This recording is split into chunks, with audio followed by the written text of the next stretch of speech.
আজকে আপনার কাছে ভিক্ষা চাচ্ছি। আপনি বলতে পারেন কিসের ভিক্ষা? হ্যাঁ, আপনি যে জান্নাতে থাকবেন সেই জান্নাতের দোয়াটি আপনি বেশি বেশি পড়বেন, আমলগুলো করবেন, সকল মুসলমানের কাছে পৌঁছে দিবেন। আল্লাহুম্মা ইন্নী আসআলুকা জান্নাতা। আমার পেয়ারা রসুল বলে, যে ইসলামিক দাওয়াত সকল মুসলমানের কাছে পৌঁছে দিল, সেই আমার সাথে জান্নাতে থাকবে। এই ভিক্ষার হাত আপনার হাতে বাড়াইছি।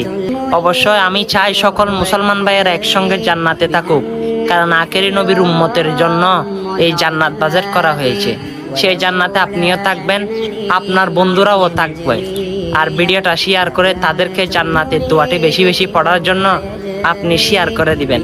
অনেক ভিডিও শেয়ার করেন। অবশ্যই এটা আল্লাহ রাসূলের জন্য, আপনার বন্ধুর নাজাতের জন্য ভিডিওটা শেয়ার করে সকল মানুষের কাছে পাঠিয়ে দিবেন। আমিন।